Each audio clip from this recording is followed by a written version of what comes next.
कल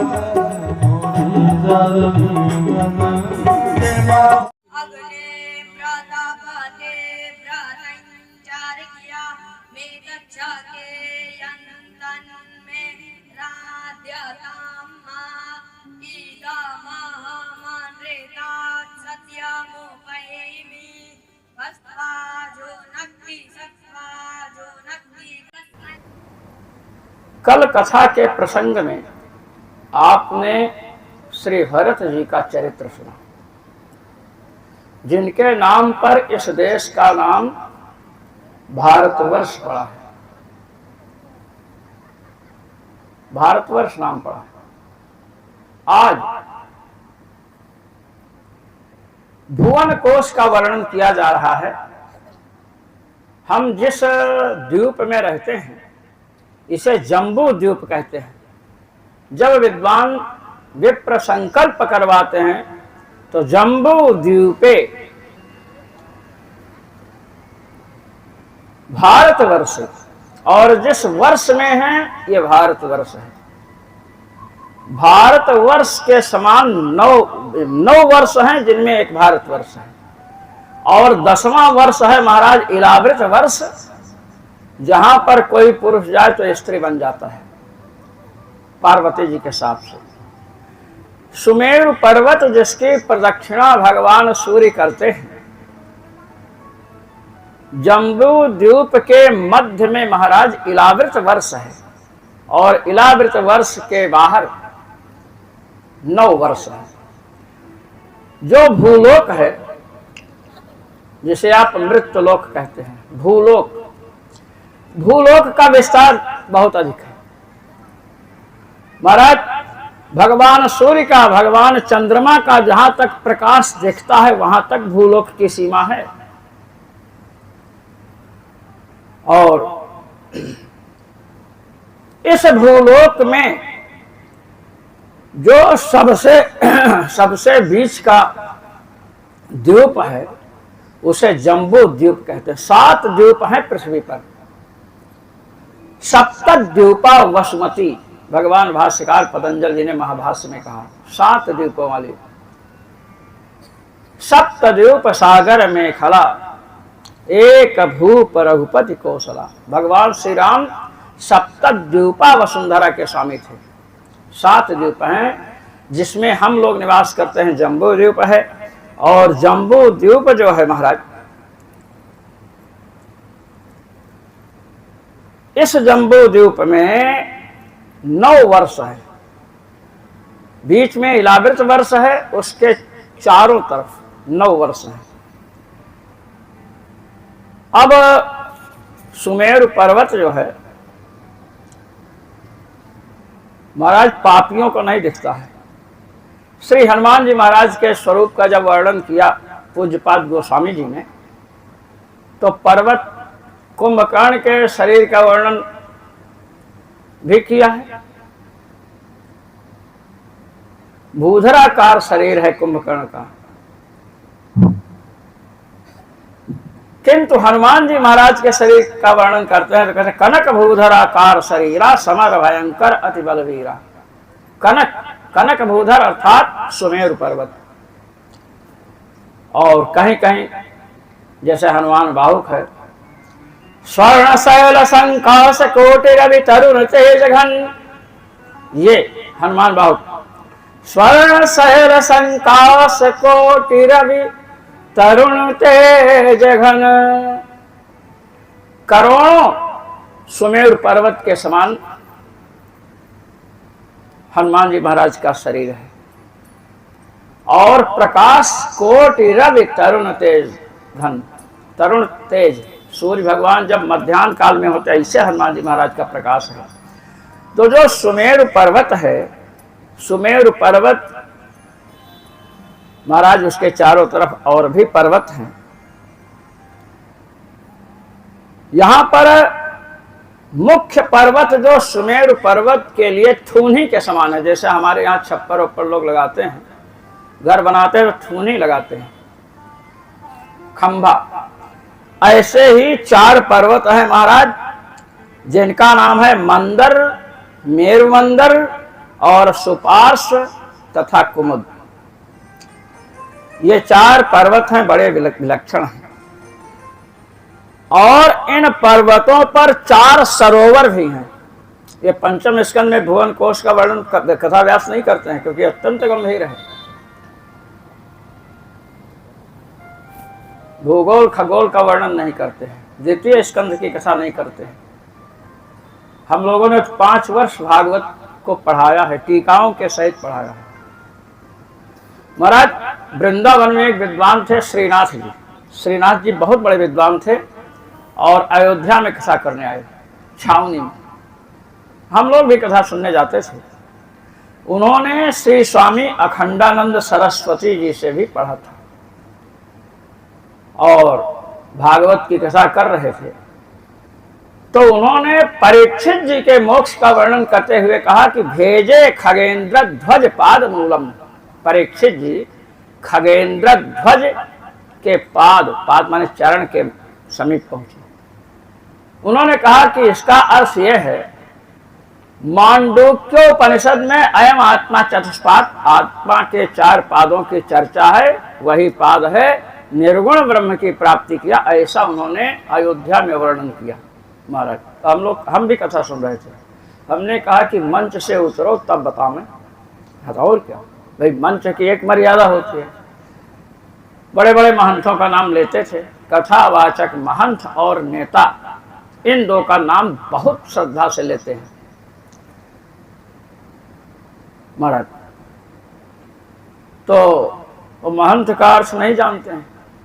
महंत का अर्थ बताओ, फूटी आँख विवेक की, लखै न संत असंत, जाके संग 10-20 हैं, वा को नाम महंत। समझे? हाँ, ये हमारे गुरुजी ने हमको लिखाया था। अयोध्या में व्याकरण पढ़ते थे श्री रुद्र प्रसाद अवस्थी जी। हमने कहा गुरुजी महंतों से दक्षिणा भी लेते हैं और ऐसा? तो कहे कि भाई हमने जो देखा वो हम बता रहे हैं। तो महाराज समर्थ गुरु रामदास जी महाराज का नाम आप सबने सुना है, दास बोध लिखा। समर्थ गुरु रामदास जी कहते हैं कि महंत कौन होता है? ये हनुमान जी के अवतार माने जाते हैं। इन्होंने कहा कि ज्ञानी की महंती, एक शीर्षक है दासबोध में, ज्ञानी की महंती। जो ज्ञानी है वही महंत है। महंती क्या है? ज्ञान। जिसमें ज्ञान नहीं है, अज्ञानी है। यदि किसी आश्रम में बैठा है तो जो हमारे पहले गुरुजी ने बताया था, फूटी आंख विवेक की, वो है।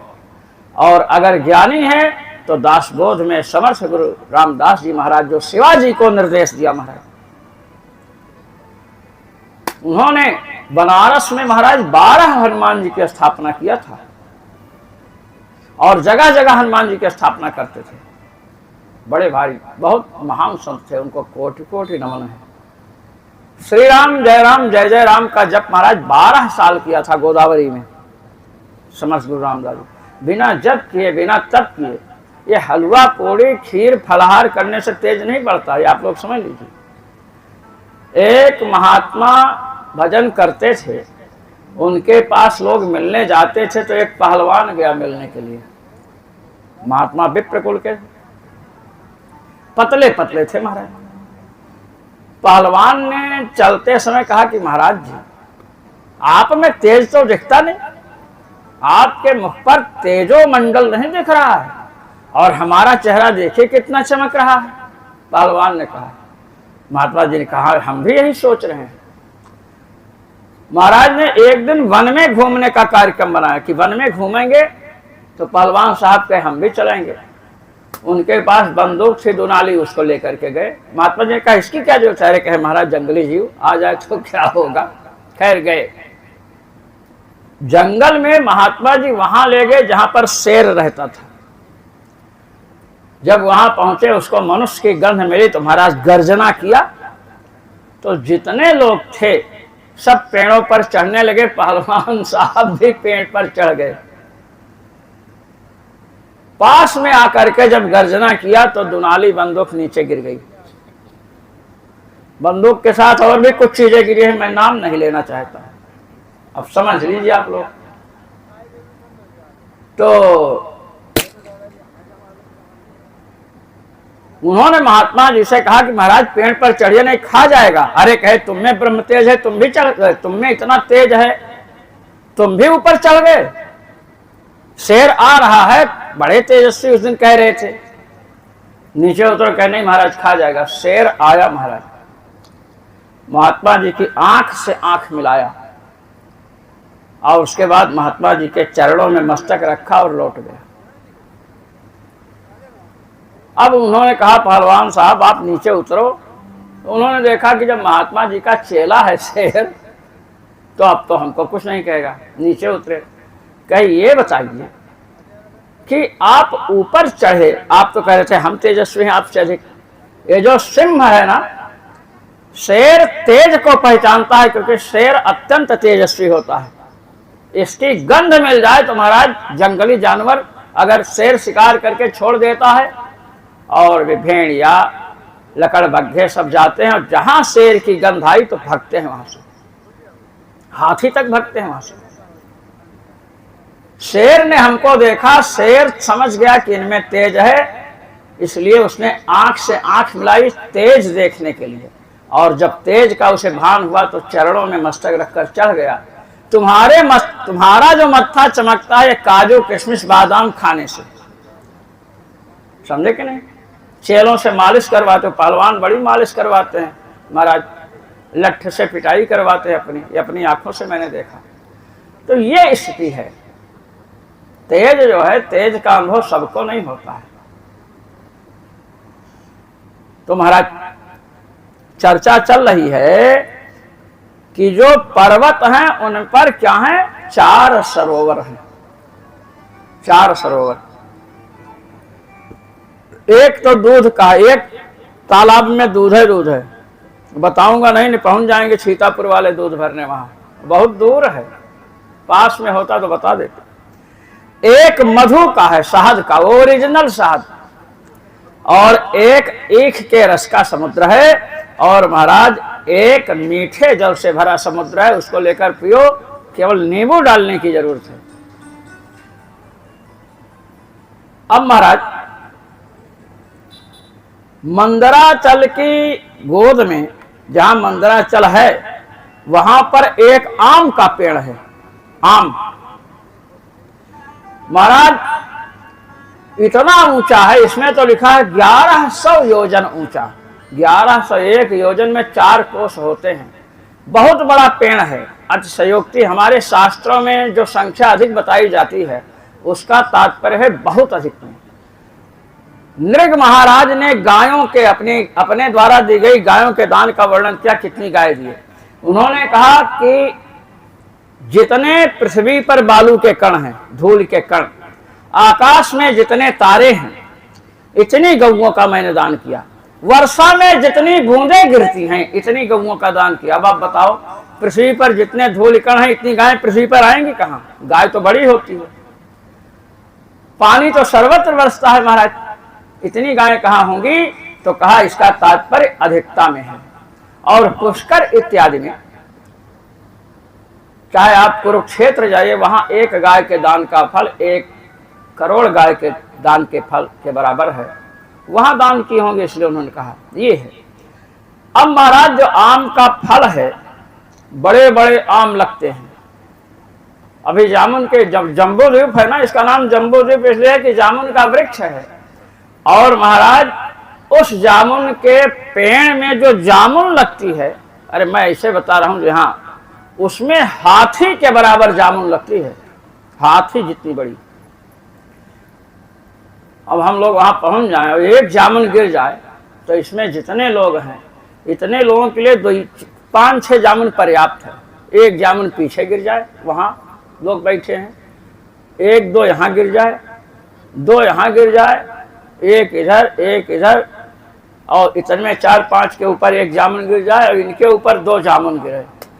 हाँ, विद्वान है, मरना ही है तो जामुन का रस खा करके पी करके मरे, क्या है। आत्मदेव गए मरने तो पानी पिए कि नहीं, और जामुन का रस मिल रहा है महाराज।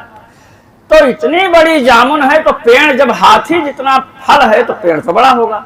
जब वो जामुन गिरती है महाराज तो रस के कारण फट जाती है और उससे जम्बू नदी बही, जम्बू नदी। और उसमें इतनी विशेषता है, अभी भी जम्बू नदी है। अब वहां से लोग क्या करते हैं, जम्बू नदी का और जो तट में भूमि है, जब दोनों का संपर्क होता है पृथ्वी का और उसके रस का, तो महाराज जाम्बूनद नाम का सोना बनता है जिसे देवता धारण करते हैं, मनुष्यों को दुर्लभ है। महाराज आम के वृक्ष के जो फल है जब गिरते हैं तो वो फटते हैं तो महाराज रस बनता है और उसके बाद एक नदी का रूप धारण करता है, उसे अरुणोदा नाम की नदी कही गई। अब आए, सुपास पर्वत पर कदम्ब का वृक्ष है महाराज, ऐसा वृक्ष जिसमें 5 कोटर हैं और 5 कोटरों से मधु की धारा निकलती है। इस प्रकार महाराज अनेक प्रकार के वृक्षों का वर्णन। गंगा जी कैसे प्रकट हुई? जब भगवान ने वामन रूप धारण करके महाराज बलि को छला और विराट रूप धारण किया तो महाराज जब नापने लगे पृथ्वी को तो जो दूसरा पग बढ़ाए तो ब्रह्मांड में छिद्र हो गए। जो अपना ब्रह्मांड है ना, 14 भुवनात्मक 14 लोक इसमें है। और इस ब्रह्मांड के बाद जब ब्रह्मांड के बाहर जाएंगे तो पृथ्वी का घेरा है और पृथ्वी के बाद जल का घेरा है, पृथ्वी का कई गुना अधिक, 2 गुना। और जल के बाद आग का, आग के बाद वायु का, वायु के बाद आकाश का। इसे कहते हैं सप्तावरण। सप्तावरण पंचावरण 5 का आवरण है। तो महाराज भगवान ने जब चरण बढ़ाया तो ब्रह्मांड में छिद्र हो गया। पहले घेरा किसका है? पृथ्वी का। पृथ्वी में छिद्र हुआ तो पृथ्वी के बाद किसका घेरा है? जल का। तो पृथ्वी के छिद्र से जल जो गिरा भगवान के अंगूठे में स्पृष्ट होकर, स्पर्श करके, वो जल गंगा जी है महाराज। उस जल को श्री ध्रुव जी ध्रुव लोक में पहले धारण करते, हमारे कुल देवता का चरणामृत है। उसके बाद सप्तर्षि ब्रह्मा जी ने उसी जल को भरा है महाराज, और उसी जल को भगवान भोलेनाथ धारण करते हैं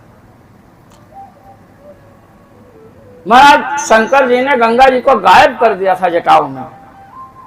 जब भगीरथ जी गंगा लाने के लिए प्रार्थना किए तो ब्रह्मा जी ने कहा इनका वेग कौन सहेगा। शिव जी तैयार हो गए। गंगा जी को जब पता चला तो बड़ी गुस्सा आई, कहीं हमारे वेग को शंकर धारण करेंगे, मैं शंकर को ले दे करके पाताल चली जाऊंगी। भगवान शिव ने कहा कि हमारे स्वामी के चरणों से निकली है, अब बड़ा दुर्भिमान इस स्त्री को है। भगवान शिव कह रहे हैं गंगा जी का प्रादुर्भाव भगवान के श्री चरण से हुआ कि हमारे स्वामी के चरणों से निकलने वाली ये स्त्री क्या है? दुर्भिमानिनी है, आने दो। और जब गंगा जी बड़े वेग से आई तो महाराज कई वर्षों तक चक्कर काटती रही, जटा में पता ही नहीं चला। भगीरथ जी ने कहा कि महाराज आकाश से गिरा तो पेड़ पे खजूर पर लटका, वहां से हम लाए तपस्या करके आप इनको इसमें फंसा दिए। कहे फंसा नहीं दिए, इनको बड़ा दुर्भिमान है, पता ही नहीं चला गंगा जी कहाँ है महाराज। प्रार्थना किए, तपस्या किए तो शंकर जी ने अपने, जैसे अपने कपड़ा निचोड़ते हैं, पानी गिरता है तो जटाओं को महाराज ऐसे पहुंचा तो 3 बूंद निकला, 3। गंगा जी गायब, एक तो आकाश में, आकाश गंगा, और एक अपने पृथ्वी पर है, और दूसरी क्या है? पाताल गंगा, पाताल तक गई है। तो महाराज शंकर भगवान जो है अच्छा किए। दुरभिमानिनी हो चाहे दुरभिमानी, स्त्री हो या पुरुष, उसको दंडित करना चाहिए। अब जो 9 वर्ष हैं इनमें महाराज जो भारत वर्ष है ना, भारतवर्ष कर्म भूमि है। जैसे आप कहते हैं मर करके स्वर्ग जाएंगे, नरक जाएंगे, वहां फल भोगना पड़ेगा, तो भारत को छोड़कर जितने वर्ष है सब भोग भूमि है। वहां यज्ञ आदि का करने का अधिकार नहीं। महाराज लंका में मेघनाद को शुक्राचार्य जी ने जब यज्ञ करवाया, रावण ने देखा, कहा ये क्या कर रहे हैं, अरे इस भूमि में तो यज्ञ करने का अधिकार ही नहीं है। भारत ही कर्म भूमि है महाराज। ऐसी दिव्य कर्म भूमि भारत को नमस्कार करते हैं। और भारतवर्ष के आराध्य देवता भगवान नर नारायण हैं। एक किम पुरुष वर्ष है। किम पुरुष वर्ष में महाराज भगवान श्री सीताराम जी आराधित होते हैं। वहां के पुजारी श्री हनुमान जी महाराज हैं। इलावृत वर्ष में भगवान शिव की आराधना होती है। महाराज इस प्रकार जितने वर्ष हैं 9 वर्ष की चर्चा आपके समक्ष की गई। हनुमान जी महाराज पूजा करते हैं और आश्वसेन नाम के गंधर्व उनको जो है भगवान राम की कथा सुनाते हैं। अब आपने भूलोक का तो वर्णन सुना। भूलोक कहां तक है? जहां तक सूर्य का प्रकाश है। अब उसके बाद सूर्य के प्रकाश से ऊपर महाराज ध्रुवलोक पर्यंत स्वर्गलोक है। और वहां से ऊपर स्वर्ग से ऊपर बढ़ेंगे 1 करोड़ योजन पर्यंत महरलोक है। और उससे ऊपर 2 करोड़ योजन, 2 करोड़ योजन का मतलब हुआ कि 8 करोड़ कोस, 8 करोड़ कोस का महाराज जनलोक है। और जनलोक से जब 4 करोड़ ऊपर बढ़ेंगे योजन तो तपोलोक मिलेगा। और उससे जब 12 करोड़ ऊपर जाएंगे तब ब्रह्मा जी का लोक मिलेगा, सत्यलोक। सबसे ऊपर ब्रह्मा जी का लोक है। उसके बाद अंधकार, गर्भोदक इत्यादि है। ये महाराज चर्चा आपके समक्ष हुई। अच्छा, अब जो ग्रह हैं, चंद्रमा है, सूर्य है, राहु है, शनि है, इनका भी मंडल है अपना अपना। महाराज सूर्य मंडल का जो विस्तार है ना, सूर्य मंडल का विस्तार बहुत बड़ा है। कहते ना सूर्य बहुत बड़ा है, आग का गोला। इसमें हमारे यहाँ 10,000 योजन। 10,000 योजन का मतलब 40,000 कोस। हमने एक बात कही कि इसका तात्पर्य बहुत बड़े में है। ये अपने को ध्यान में रखना चाहिए। और नहीं विश्वास हो तो जाकर के नापो, नापिए जाकर के। सूर्य भगवान के समीप जटायु और संपाति दोनों गए थे। तो जटायु छोटे भाई थे, संपाति बड़े थे। जब पंख जलने लगा तो संपाति बड़े भाई ने छोटे भाई को बचा लिया, लेकिन उसके पंख जल गए। अब सूर्यमंडल के बाद महाराज चंद्रमंडल है। सूर्यमंडल, चंद्रमंडल, इसका विस्तार अधिक है, 12,000 योजन। राहु का 13,000 योजन है। अब ये राहु जो है सूर्य और चंद्रमा को ग्रसता है। कहते हैं कि ये जो अपने को ग्रहण दिखता है ना, खा रहा है, मैंने खा रहा, मैंने पकड़ लिया, ये पकड़ता उकड़ता नहीं है।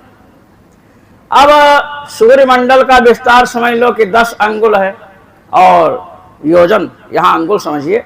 और चंद्रमा का विस्तार 12 योजन है, राहु का 13 योजन है। अब 12 कल्पना कीजिए कि इसमें 12 अंगुल वाले कपड़े पर कोई 13 अंगुल का कपड़ा थोड़ा अगर लगा दिया जाए तो उतना अंश ढक जाएगा। और खग्रास जब पूरा उसके सामने चला जाता है, सूर्यमंडल के सामने, तो कुछ भी नहीं दिखता। समीप में पहुंचना तो चाहता है राहु, किंतु भगवान विष्णु सुदर्शन चक्र बीच में कर देते हैं तो डरा हुआ बैठा रहता है। तो पूरा मंडल ढक गया, इसलिए कहते हैं खग्रास ग्रहण हो गया। अब महाराज ये तो ऊपर के लोक आपको बताए जिसमें अपने लोग रहते हैं। इससे नीचे 7 लोक हैं, तल, वितल, सुतल, तलातल, रसातल, महातल, पाताल। अब ये जितने लोक हैं, ऊपर के लोक, नीचे के लोक, ये सब महाराज कर्म से प्राप्त होते हैं। आपके हमारे जैसे कर्म हैं वैसे ही ऊपर या नीचे के लोकों में जाते हैं। श्री परीक्षित जी ने प्रश्न किया कि गुरुदेव आप ये बतलाएं, मैंने सुना है नरक के विषय में, कुछ लोग कहते हैं कि यहीं पर स्वर्ग नरक है, और कुछ लोग कहते हैं कि स्वर्ग नरक कोई लोक है। तो अब आप ये बतलाइए कि स्वर्ग नरक कोई लोक विशेष है कि पृथ्वी पर ही स्वर्ग नरक है? ये प्रश्न किया। लोग कहते हैं ना स्वर्ग भोग रहे हैं, स्वर्ग नरक भोग रहे हैं। अब स्वर्ग भोग रहे हैं, नरक भोग रहे हैं। अपना कहते हैं ना चंद्रमुखी कन्या, इस कन्या का मुख चंद्रमा के समान है। भगवान के चरणों को कहा गया चरण कमल वंदो हरिराई। भगवान के चरणों की उपमा किससे दी गई? कमल से। तो कमल है तब ना उपमा दी गई। जब वस्तु ही नहीं रहेगी तो उपमा कैसे देंगे? चंद्रमा ही नहीं होंगे तो मुख को चंद्रमुखी, माने लड़की को, कन्या को चंद्रमुखी कैसे कहेंगे? चंद्र के समान मुख वाली। समान माने सदृश। हमारे शास्त्रों की भाषा में कहा जाए तो सादृश्य भेद घटित होता है। सादृश्य समानता तब होगी जब दो होंगे, तब न कहेंगे इसके समान ये है। एक में समानता नहीं होती है। इसीलिए पूज्यपाद महर्षि वाल्मीकि जी ने जब भगवान श्री राम और रावण के युद्ध की उपमा देने का निश्चय किया कि उपमा दें, तो कोई भी ऐसा युद्ध उस समय तक नहीं हुआ था जिससे उपमा दी जाए। ये आकाश जितना बड़ा कौन है, समुद्र जितना बड़ा कौन है, तब उन्होंने लिखा गगनम गगनाकारम सागरः सागरोपमः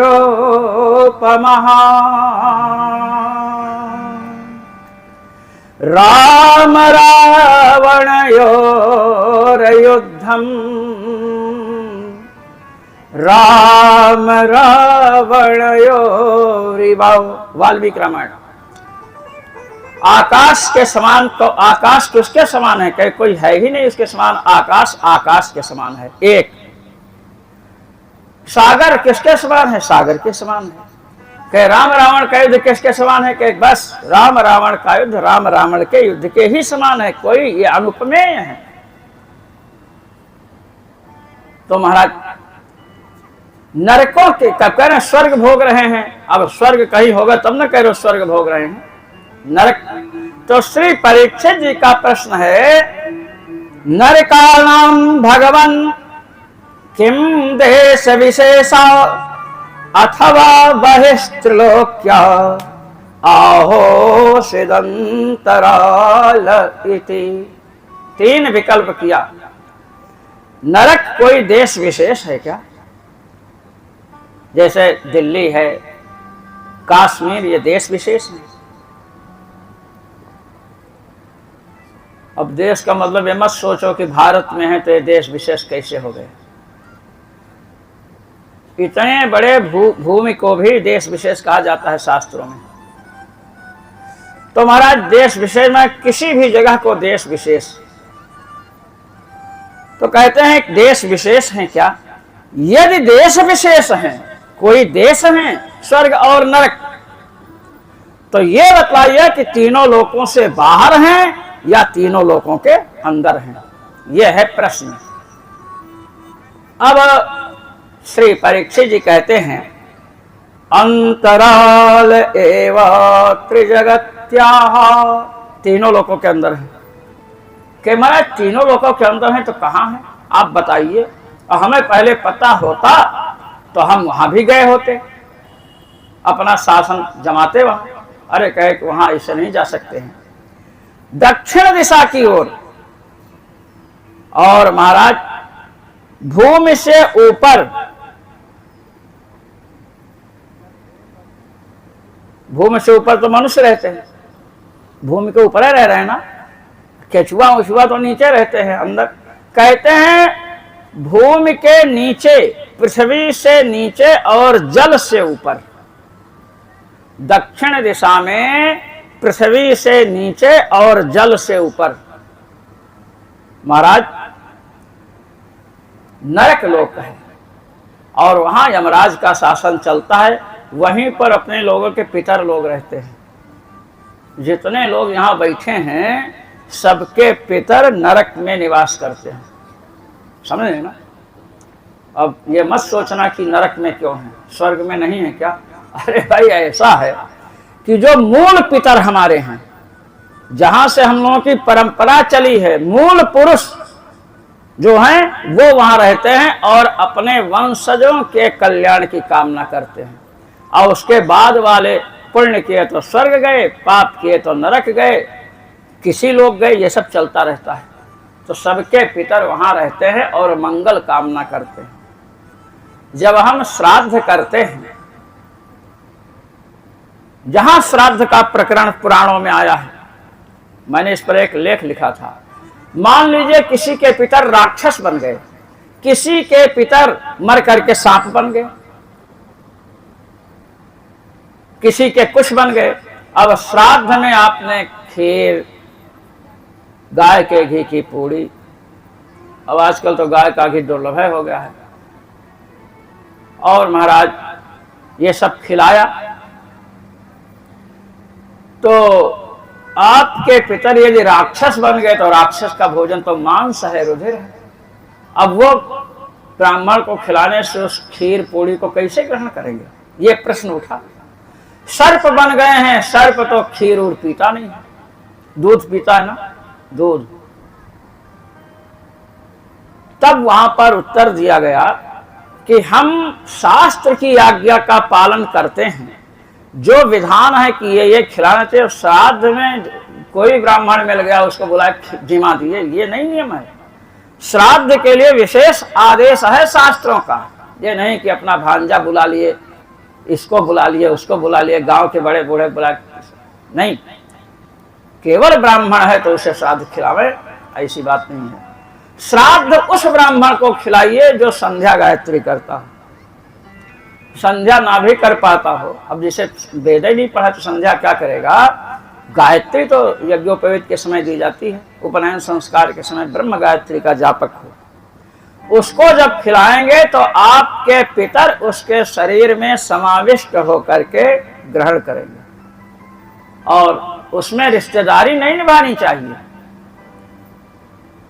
हमारे ये परिचित हैं, इनको बुला लें, ये सब नहीं चलता है। फिर तो आप ही का हमारा मन प्रसन्न होगा, पितर लोग तो ऐसे रह जाएंगे। श्राद्ध का जहां महत्व है, वहां श्राद्ध में खाने वाले महत्वपूर्ण ब्राह्मण को आमंत्रित करने को कहा गया। अच्छा आप बताइए कि संध्या गायत्री वाला नहीं मिल रहा है, कल्पना कीजिए, तब क्या करें। अब मिल ही नहीं रहा है तो महाराज जैसा ब्राह्मण मिले वैसे को खिलाइए। वो भी सोचेंगे पितर लोग जब मिल ही नहीं रहा है, नहीं खिलाएंगे तो हम तो ऐसे रह जाएंगे। तो अकरणान मंद करणम श्रेयः, न करने की अपेक्षा कुछ तो करना ठीक है। नंगा घूमने की अपेक्षा पतला ही कपड़ा शरीर पर, समय है ना। हलवा पूड़ी मालपुआ खाने को नहीं मिल रहा है तो खिचड़ी से काम चलाइए, खिचड़ी से भी पेट भरता है। और बढ़िया घी डाल दीजिए तो मालपुआ की माँ बन जाए खिचड़ी, समय है ना। हाँ, खिचड़ी को कृष्णान्न कहते हैं, कृष्णान्न।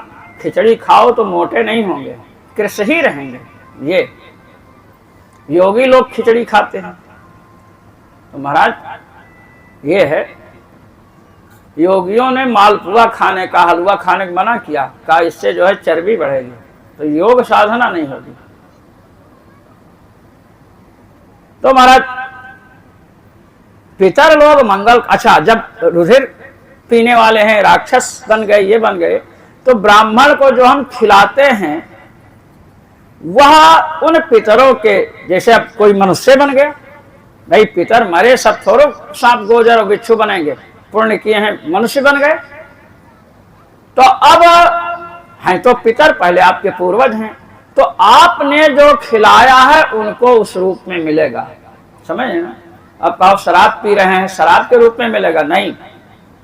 जिस योनि का जो धर्म है उसके अनुसार मिलेगा। ब्राह्मण हो गए, अध्यक्ष चढ़ा रहे हैं, बिल्कुल नहीं मिलेगा।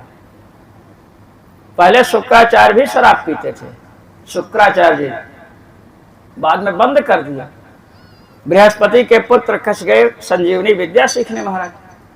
दैत्यों को पता चला, दैत्यों ने कहा कि एक सीख लेगा तो देवता भी अमर हो जाएंगे, मरने पर जिला दिए जाएंगे। बस महाराज दैत्यों ने मार डाला, शुक्राचार्य ने जीवित कर दिया। अच्छा, शुक्राचार्य की पुत्री जो थी वो कच्छ से प्रेम करती थी, कच्छ को चाहती थी कि इसी के साथ विवाह हो। प्रेम का मतलब ये, आजकल जैसे आई लव यू इत्यादि बोलने वाला हमारे उस समय नहीं था। हाँ, पहले भगवान श्री राम ने जानकी जी को देखा पुष्प वाटिका में, और जानकी जी ने भगवान श्री राम को देखा। अब लक्ष्मण जी वहीं थे, समझ रहे हैं? तो लक्ष्मण जी ने सोचा कि अब हमको जल्दी जल्दी फूल तोड़ना चाहिए, समझे कि नहीं? क्योंकि ये उनको देख रहे हैं, ये इनको देख रहे हैं, तो फूल तो पूरा होगा नहीं, और हमको टुकुर टुकुर देखना नहीं चाहिए। और वो फूल तोड़ने लगे कि भैया कभी फूल तोड़ लूं। अब जब वहां से पहले ही भगवान राम ने जब जानकी जी के पायलों की झंकार सुनाई पड़ी तो महाराज इनका मन खिंच गया, और लक्ष्मण जी से कहा कि लक्ष्मण देखिए, बड़े भाई छोटे भाई से कह रहे हैं कि ये जो पायल की झनकार है, ये तो ऐसा लगता है मानव मदर दुंदुभी दीनी।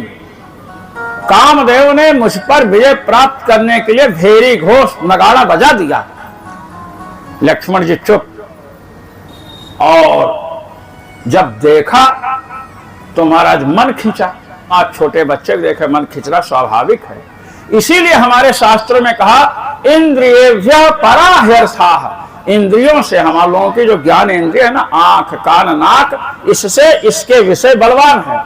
सुंदर गीत होगा तुरंत कान चुप रहो, सुनने दो, कहते हैं कि नहीं? हाँ, और आंख के सामने सुंदर रूप आया, उसको देखने के लिए आंख खिंच जाती है। खिंच जाए ये दोष नहीं है। किसी के रूप को भगवान ने इतना सुंदर बनाया, उसके रूप पर आपकी दृष्टि बार बार जा रही, ये गलत नहीं है। गलत भावना यदि आपने जोड़ दिया तो गलत है। हमने गलत भावना जोड़ दिया। हमारे यहां शास्त्रों में बतलाया गया है, पंचदशी, ध्यान दीजिए, वेदांत में ईश्वर के सृष्टि बाधक नहीं होती है। भगवान ने जो सृष्टि की है ये बाधिका नहीं है। जीव स्वयं अपनी सृष्टि कर लेता है महाराज, और वो सृष्टि बाधिका होती है। श्री पंचदशीकार श्री विद्यारण्य स्वामी ने कहा कि एक स्त्री जा रही है, स्त्री बड़ी सुंदर है। अब सुंदर स्त्री समझ लीजिए श्यामा है, पद्मिनी जैसे है। एक कुत्ते ने देखा सुंदर स्त्री को, कुत्ता भूखा है। कुत्ता ने सोचा अगर ये गिर जाती यहां गड्ढे में तो मैं इसको खा लेता हूं। अब देखिए, कुत्ते को लोभ जागृत हुआ सुंदर स्त्री को देख करके, काम जागृत नहीं हुआ।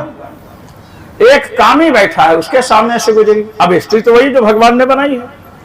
कामी पुरुष ने देखा तो कहा, अरे ये तो बड़ी अच्छी है, हमको मिल जाती, ये वो दुनिया भर की कल्पनाएं करने लगा।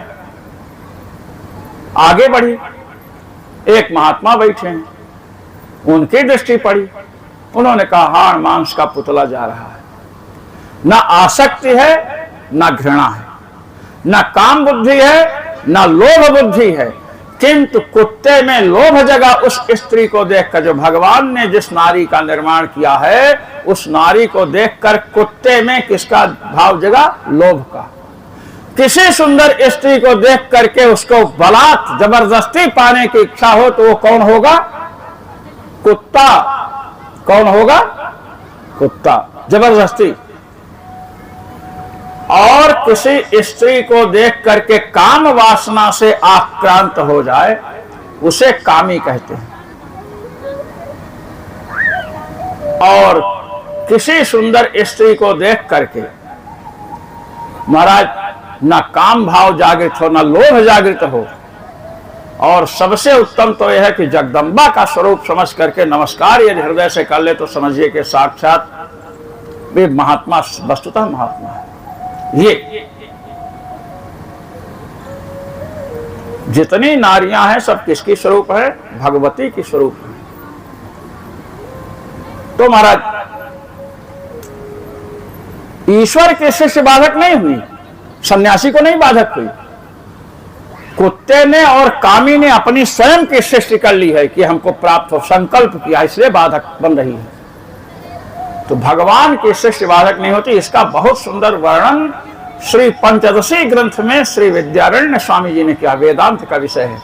अस्तु हम इसको प्रणाम करके आगे बढ़ते हैं। नरक त्रिलोकी के अंदर हैं, भूमि से नीचे हैं, जल से ऊपर हैं, यमराज वहां के स्वामी हैं, और हम लोगों के जो मूल पितर हैं वहां निवास करते हुए हम लोगों के मंगल की कामना करते हैं। अन्य पितर जो किसी योनि में चले गए, जब हम श्राद्ध इत्यादि करते हैं तो जैसे कन्वर्ट हो करके वह उस उनके भोजन के रूप में परिवर्तित हो जाता है। ये मनुष्य बन गए तो वहां पर भी उसका फल उनको मिलता है। जो ब्राह्मण ने भोजन किया उनकी उन्नति होती है और उसका फल भगवान कृपा करके देते हैं। ये श्राद्ध का बड़ा महत्व है। हम लोगों ने श्राद्ध करना समय से छोड़ दिया।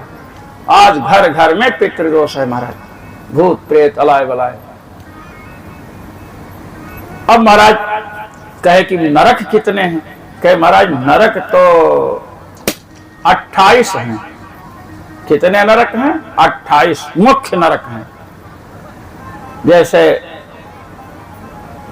तामिश्र, अंध तामिश्र, रौरव, महारौरव, कुंभी पाक, काल सूत्र, असिपत्र, वन, सूकर मुख, अंधकूप, कृम्भोजन, विशेषण, लाला भक्ष, सार में आदन, और अयहपान, क्षार कर्दम, रक्षोगढ़ भोजन, और अंत में सूची मुख नाम का नरक है।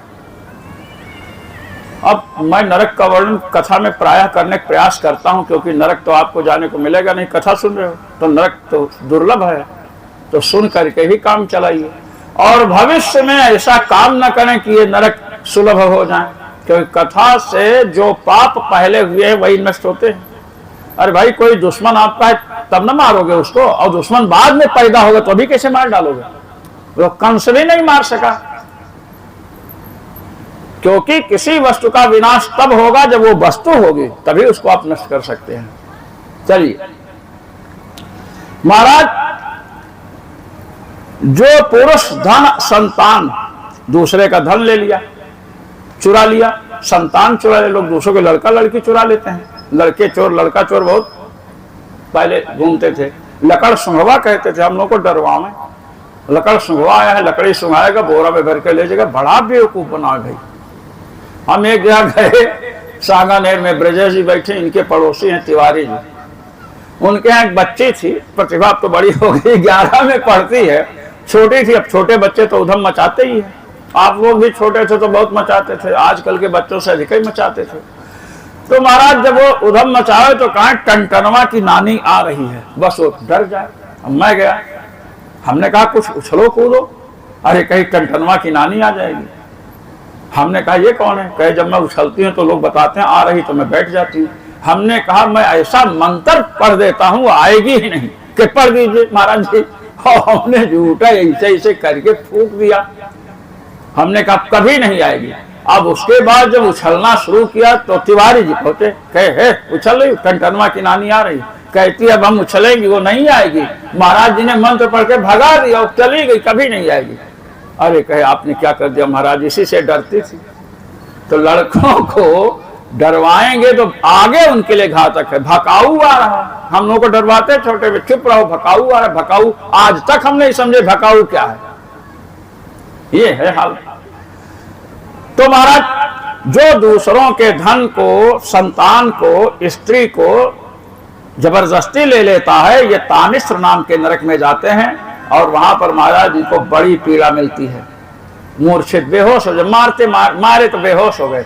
अच्छा, नरक की यातना जो सहन करते हैं, आपको बताऊं जब नरक जाएंगे, जैसे यहाँ से शरीर से प्राण निकला जीवात्मा, तो जीवात्मा सूक्ष्म शरीर के साथ जाता है वहां, और नरक में पहुंचने पर इसको एक नया शरीर मिलता है। उस शरीर की यह विशेषता है कि उसको काटो तो कटने के बाद भी मरेगा नहीं, जीव नहीं मरता वहां। यहां तो गला काट दिए मर गए, वहां पर लोग कड़ाह में उबाल करके पकौड़ी तक बना करके खा जाते हैं यमदूत, और ये मरता नहीं। कष्ट, मर जाओगे कष्ट कौन होगा? उसे कहते यातना में शरीर। ये अपने को ध्यान रखना चाहिए।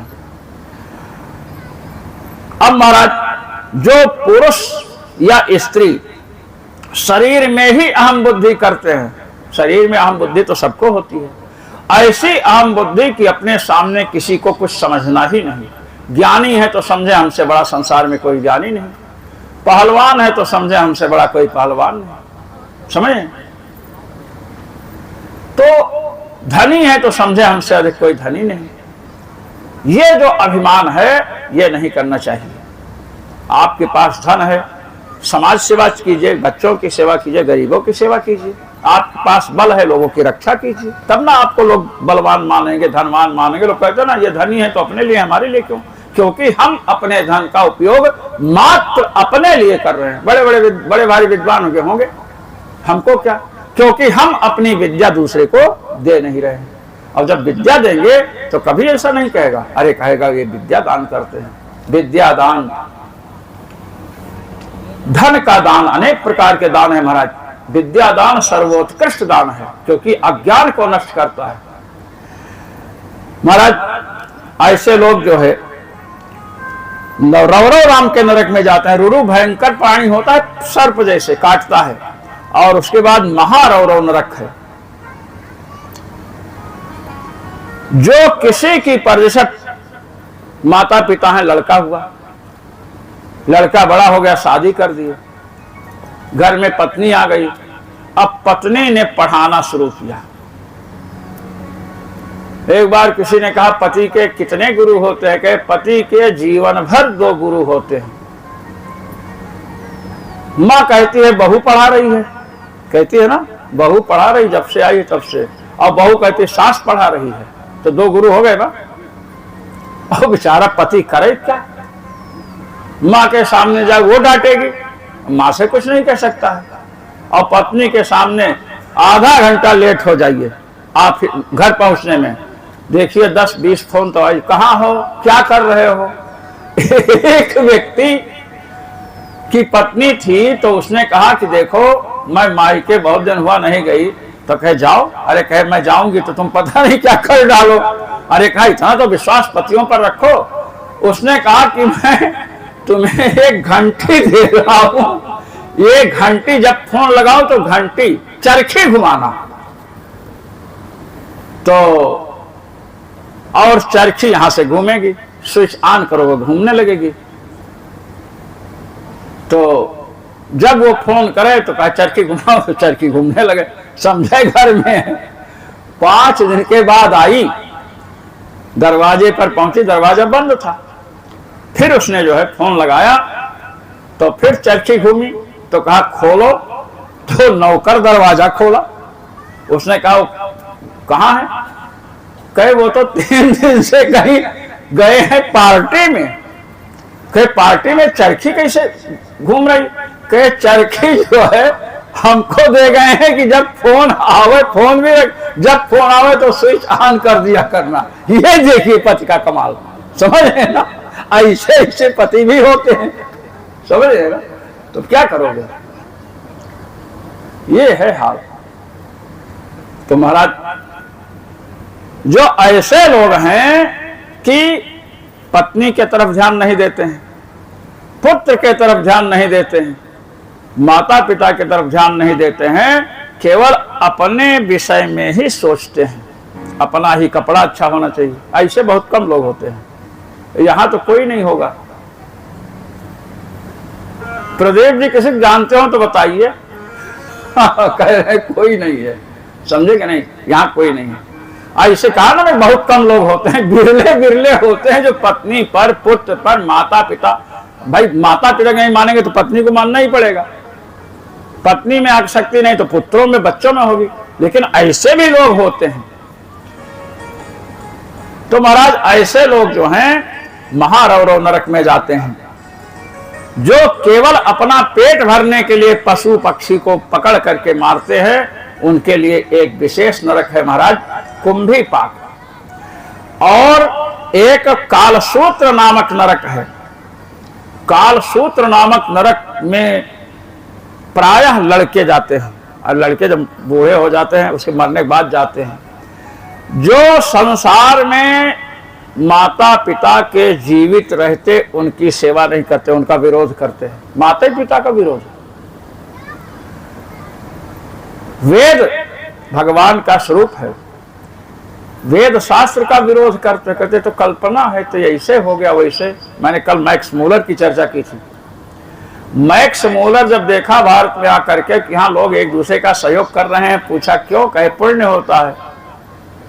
अब पुण्य, और भी मैंने बताया था ना, कुंभ में गया, देखा बड़े लोग इकट्ठे, कहे इतना प्रचार किसने किया, लाखों लोग। कहे कि पंडित जी पंचांग में लिखे कुंभ पड़ेगा, सब आ गए। पंडित जी के पास पहुंचा, अरे कहे शास्त्र में लिखा है। वो कहा कि ये जितने धर्म कर्म हैं एक दूसरे के सहयोगी हैं, सब की जड़ शास्त्र है। पत्र लिखा महाराज, काल निर्धारण को। आज भी लंदन में वो पत्र रखा है।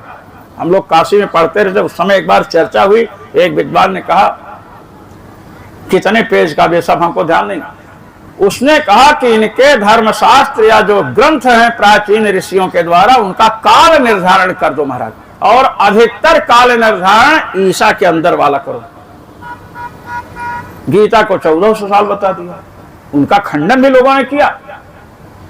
आचार्य शंकर का काल निर्धारण किया 7वीं शताब्दी में हुआ, जबकि शंकराचार्य जी की जो परंपरा है, इंद्रद्युम्न राजा ने जो ताम्र पत्र दिया है वो रखा है, 2500 वर्ष पुरानी परंपरा है। ये सब किए हैं धोखा, इसलिए आजकल लोग षड्यंत्र में फंस गए महाराज। ऐसे लोग कालसूत्र नाम के नरक में जाते हैं और कहते हैं कि आपत्ति काल में कोई चोरी कर लिया। कल मैंने चाक्रायण ऋषि की चर्चा सुनाई थी। आपत्ति काल नहीं है, और उस समय शास्त्र विरुद्ध कार्य कर रहे हैं, धर्म विरुद्ध कार्य कर रहे हैं, तो बहुत बड़ा दंड मिलता है। ऐसे लोग जो है असिपत्र वन में जाते हैं, तलवार जैसे पत्ते हैं उसी से ले जाते हैं, काटते पीटते रहते हैं।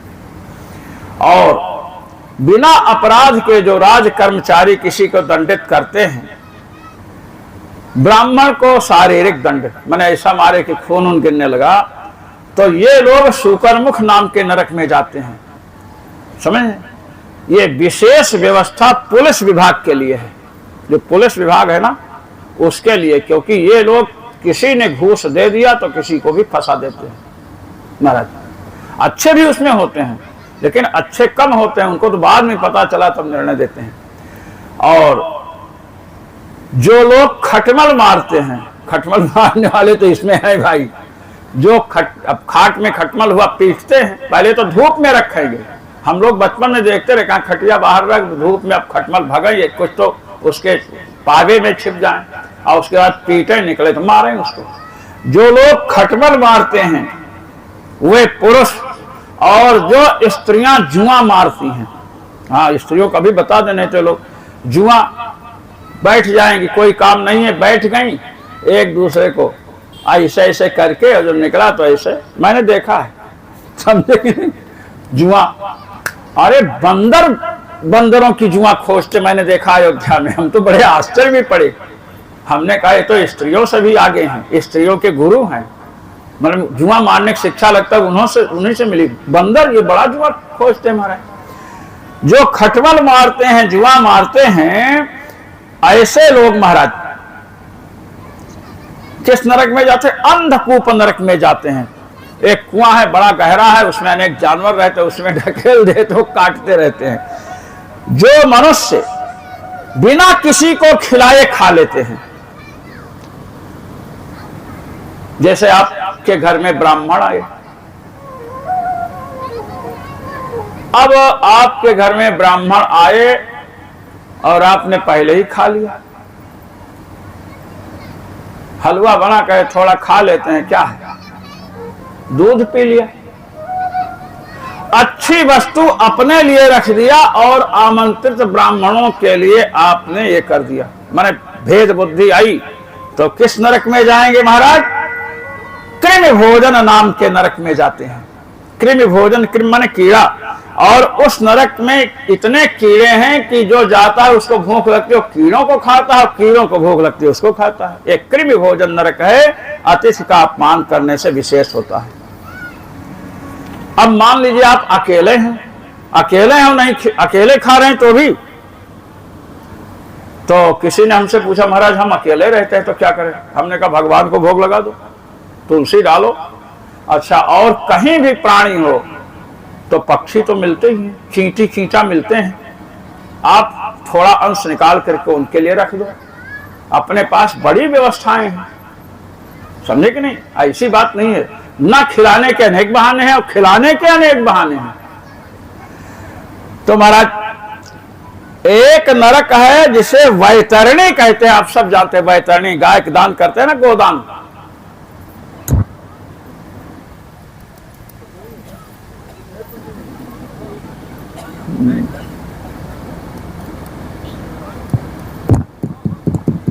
वैतरणी, वैतरणी बहुत प्रसिद्ध नदी है।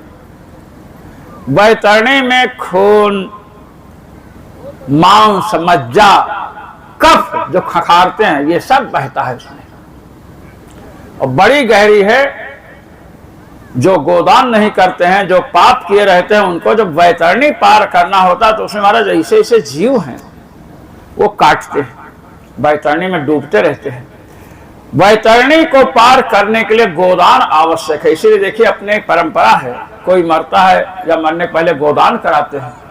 एक सेठ जी थे, मैं आपको बताऊं, सेठ बड़ा कंजूस था। महाराज किसी को दान नहीं करे। तो पत्नी ने कहा कि तुम अगर जीवित गाय दान नहीं कर सकते हो तो कम से कम मिट्टी की ही गाय दान कर दो।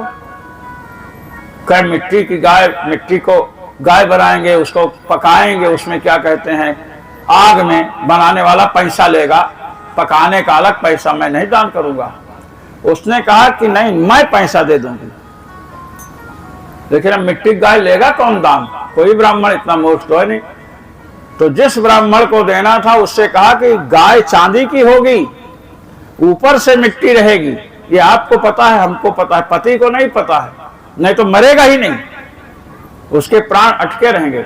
अब महाराज 1.25 किलो के चांदी की गाय और मिट्टी चढ़वा दिया। सेठ को बुला, सेठ मरने वाले थे, गोदान कर दिया। सेठ मरने के पहले कर मिट्टी है ना, कहे हाँ मिट्टी है, भोजन है, तो हम क्या करें, बड़ी नहीं दिख रही।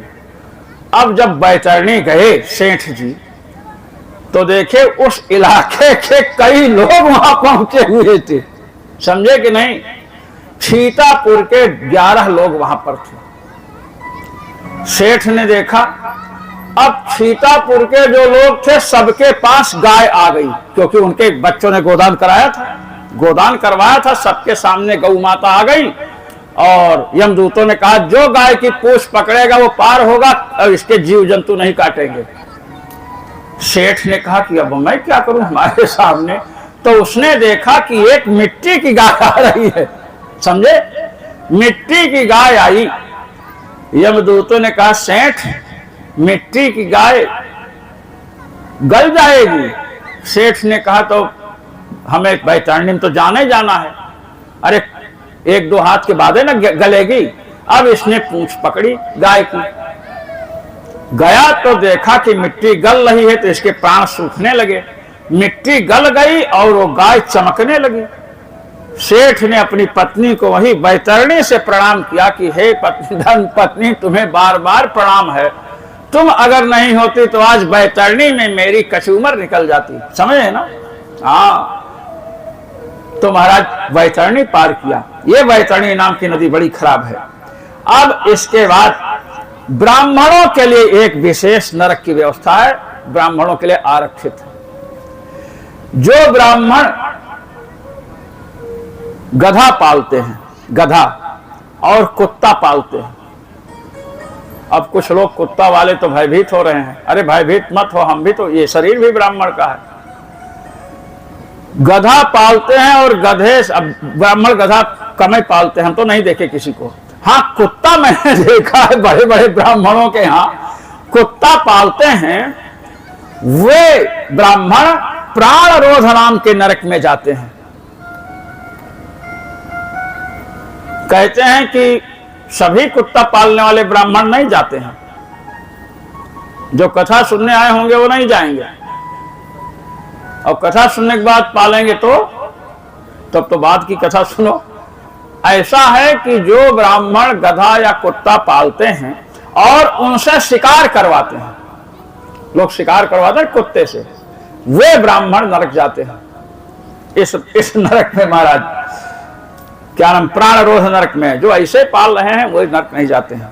लेकिन एक बात है, कुत्ता को बड़ा अपवित्र बताया गया है, और एक जरूर आप बाहर से आएंगे तो इधर उधर सूंघेगा, और ये है, किंतु निषेध इसलिए है कि उनसे शिकार न करवाया जाए। और एक और नरक है लाला भक्ष, लाल भक्ष नाम का नरक है। इसमें भी कुछ लोग जाते हैं, मैं इसका वर्णन नहीं करूंगा आपके सामने। अब महाराज एक नरक ऐसा है कि जिसमें अग्नि लगाने वाले, आग लगाते हैं ना, किसी को विष दे दिया, कहीं आग लगा दिया, गांव में किसी के घर में, बड़े बड़े राजा, बड़े बड़े जो धनाढ्य लोग होते हैं, नेता, हाँ, जब चुनाव आएगा, बड़े बड़े जो धूर्त नेता, उनकी बात कर रहा हूं। धूर्त नेता सभी पार्टियों में है, उनके बिना पार्टी ही नहीं चल सकती है। सज्जनों से पार्टी नहीं चलती है प्रेम जी, सज्जनों से नहीं। जो बूथ कैप्चरिंग करवा ले, लोगों को डरवा करके वोट ले ले, ऐसे लोगों से पार्टी चलती है। आज का यही युग है। कहते हैं कि जो लोग, महाराज, तो मैंने कई फिल्में बनी हुई हैं, कहे कि चुनाव होने वाला है, कहे जो लोग वोट नहीं देने वाले वहां आग लगा दो, मारपीट शुरू करा दिया, कुछ तो ऐसे मर गए और कहीं कुछ। तो ये है, ऐसे लोग महाराज जाते हैं वज्रदंश नाम के नरक में। और ब्राह्मण या ब्राह्मणी, यस्तु वै विप्रो राजन्यो वैश्यो वा सोमपीठस्तत्कलत्रं वा सुरामृतस्थोऽपि वा पिबति प्रमादतः। जो ब्राह्मण, राजन्य माने छत्री, और वैश्य, तीन का नाम लिया, शूद्र का नाम नहीं लिया गया। शूद्रों को छूट है भाई, आरक्षण है, पियो तुम शराब, यहां नहीं नाम है। जो ब्राह्मण, क्षत्रिय और वैश्य व्रत करते हुए शराब पीते हैं, तंबाकू खाते हैं, गुटखा खाते हैं, समझे कि नहीं। आजकल लोग मुंह में भर लेते, कहते हैं कि दांत, मुंह से सुगंध आती है, फिर उससे कैंसर तक होने लगते हैं। ये सब खाते हैं व्रत में, व्रत का नियम लेकर के। उन्हें भी किस नरक में जाना पड़ता है, तो कहते हैं उन्हें महाराज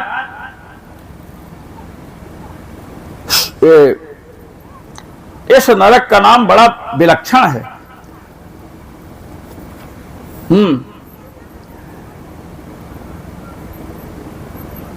एक तो अविषमान नाम का नरक है।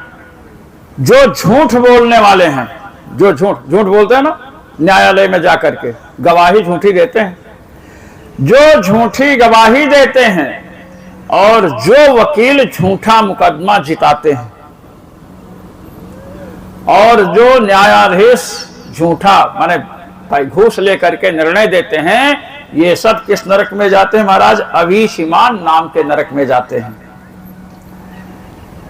ये अविषमान नरक जो है बड़ा ऊंचा है, उसमें ऊपर से फेंके जाते हैं नीचे, और शरीर टूटता फूटता है, मरते नहीं है। मैं पहले बताया यातना में शरीर है।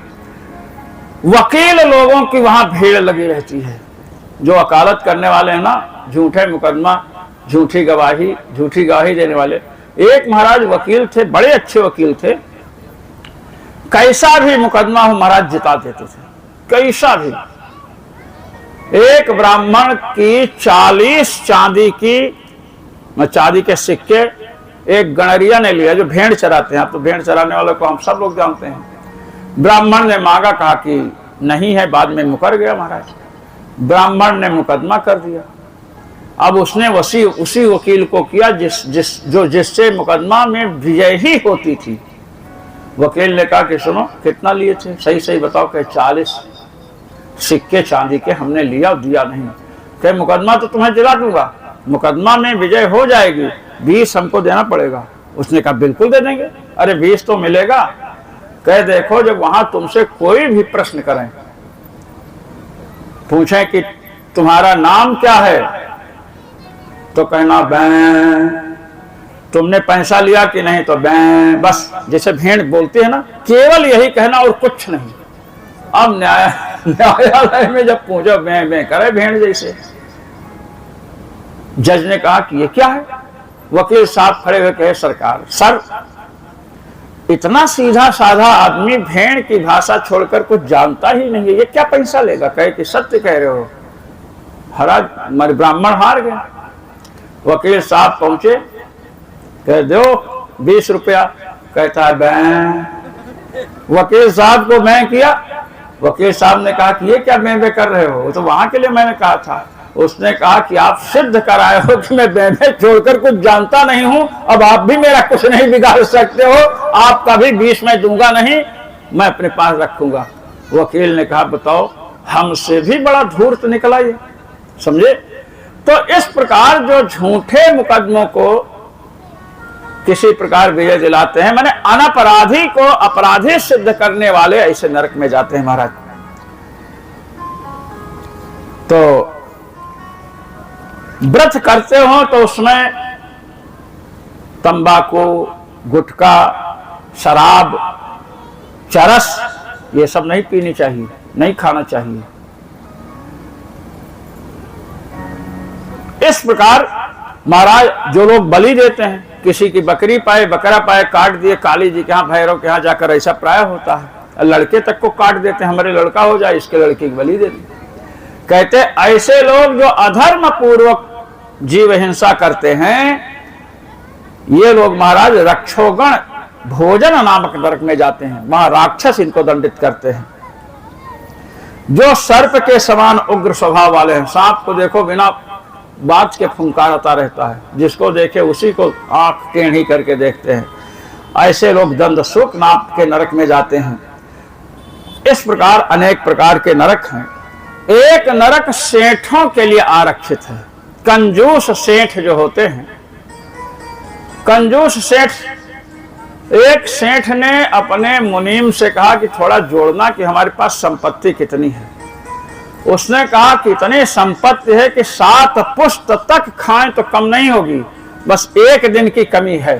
1 दिन 7 पुश्त वाले 1 दिन साल में नहीं खा पाएंगे।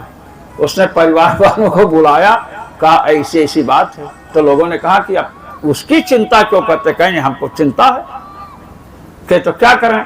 कहे 1 दिन भूसा घास खा के रह जाए क्या है? भूसा घास खिलाया सब मर गए, समझे ना? तो ऐसी कंजूसी भी नहीं ठीक है। 7 पुष्ट तो महाराज धर्म के नाम पर एक भी पैसा देना नहीं चाहते हैं। यज्ञ हुआ, कहीं कथा हो रही है, कोई धार्मिक आयोजन है, लोग चंदा के लिए जाते हैं। महाराज एक जगह मैं कथा करने गया ऋषिकेश में, एक महेश कुड़ियाल जी हैं, अभी हैं, 1.25 लाख राम रक्षा का पाठ किया उन्होंने। तो कथा सुन रहे थे, तो उनका स्कूल चलता था, करीब 300 बच्चियां आई थी। तो हमने कहा इतनी बच्चियां? कहे कि जब ये स्कूल खुलना था, इसमें 500-700 बच्चे हैं, जब इसको खोलना था तो लोग चंदा इकट्ठा कर रहे थे। तो कहे कि मेरे पिताजी के पास आए और कहे कि आप भी दीजिए, आप संपत्ति वाले हैं। तो पिताजी ने कहा भाई क्या चाहिए आपको? तो किसी ने कहा कि अरे कम से कम 11,000 रुपये तो दीजिए, ये पुरानी बात है, करीब 50 साल हो गए। तो उन्होंने कहा कि 11,000? कि हाँ 11,000 दीजिए। कि अच्छा ये बताओ विद्यालय के लिए जमीन आपने देखी कहीं कि नहीं, और जमीन की कीमत कितनी होगी? तो लोगों ने कहा उसकी कीमत तो लाखों में जाएगी। भाई जमीन तो मांगी, और वहां ऋषिकेश की बात है। उन्होंने कहा जितनी जमीन आपको चाहिए स्कूल खोलने के लिए पूरी जमीन मैं दूंगा, अब चाहे जमीन ले लो चाहे 11,000 ले लो। लोगों ने कहा नहीं नहीं जमीन दीजिए। अब देखिए विद्यालय की बात, काशी में एक विद्वान थे महाराज, उनके लड़के बच्चे नहीं थे, तिवारी जी कहते थे। तो जब वृद्धावस्था आई उनकी, जब वो पढ़ाते थे महाराज, तो उनके पाठ में 2 गंधर्व पढ़ने आते थे। गंधर्व व्याकरण पढ़ाते थे। एक बार उनको अनुभव हुआ, सब लोग चले गए तो दिखाई पड़े कि तुम दोनों कौन है? कि हम लोग गंधर्व हैं। कहा से आए हो? कि हम स्वर्ग से आए हैं। स्वर्ग में आपके अध्यापन की चर्चा होती तो हम लोग आए हैं और आधा महाभाष्य पढ़ चुके हैं, आधा बाकी है। किसी को गड़बड़ तो नहीं करोगे, डरवाओगे तो नहीं, बीमार तो नहीं करोगे? नहीं, ये विद्या अध्ययन पढ़ाना ये बहुत उत्तम कार्य है। तो महाराज उनके जमीन बहुत थी, तो जो भाई लोग थे, भतीजे थे, उन्होंने कहा कि हमको लिख दीजिए। कोई कहा हमको लिख दीजिए, कहा हम किसी को नहीं लिखेंगे, तुम सबके पास भरपूर जमीन है। कहे फिर क्या करेंगे? कहे हम विद्यालय बनवाने के लिए जमीन देंगे। उन्होंने विद्यालय के लिए जमीन दी। महाराज विद्यालय के लिए जमीन दे रहा, उसमें बच्चे पढ़ेंगे, तो ये बहुत बड़ा कार्य है, शिक्षित होंगे लोग। तो धर्म के कार्य में जो धन खर्च नहीं करते हैं वे लोग सूची मुख नरक में जाते हैं। सूची का अर्थ है सुई, सूची, सुई के समान मुख वाले वहां जीव रहते, काटते हैं, और इनको जैसे लोग कपड़ा सीते हैं, यमदूत आकर के सुई और धागा डालकर ऐसे करते हैं। इस प्रकार नरक की चर्चा से पंचम स्कंद पूर्ण हुआ। श्री परीक्षित जी ने श्री सुखदेव जी को प्रणाम करके पूछा, कहा महाराज आपने नरक का वर्णन सुनाया, इसकी क्या जरूरत थी? अरे कहे इसकी जरूरत थी, हमने जो भूगोल एवं खगोल का वर्णन किया है ये भगवान का स्थूल रूप है, भगवान का शरीर है, संपूर्ण ब्रह्मांड भगवान का शरीर है, इसमें रहने वाले एक एक जीव भी भगवान के शरीर हैं। जीवों पर दया करनी चाहिए, ये नहीं कि जीवों को मार डाले। महाराज परसों की बात है, परसों अपने यहाँ कीड़े बहुत आए थे। अब मैं गया स्नान करने, सीट पर से जब उठा तो देखा उसमें एक कीड़ा जो है, पता नहीं चीटा था कौन था, तैर रहा था। हमने कहा ये तो मरेगा। अगर मैं पानी डाला उसको चलाया, हमने कहा अब मैं करूं क्या, यहाँ तो हाथ डालना ही ठीक नहीं है और पानी गिराना पड़ेगा ही, अब मैं करूं क्या। अंत में हमने कहा कि अगर हम हाथ नहीं डालेंगे तो इसका प्राण नहीं बचेगा। हमने हाथ डाल करके निकाला, दो बार तो ऐसे धोता हूं, एक बार और धोया हाथ से, ये तो मेरा हृदय नहीं माना। तो महाराज जीव, सामान्य से सामान्य जीव जो हैं भगवान के रूप हैं। इसीलिए गोस्वामी जी महाराज ने कहा सीय राम मैं सब जग जानी, संपूर्ण जगत को भगवत स्वरूप समझ करके प्रणाम कर रहा हूं। तो महाराज इसलिए स्थूल ये विराट रूप का, ब्रह्मांड का वर्णन किया कि भगवान का स्थूल रूप है, ऐसा समझ करके भगवान की उपासना करो।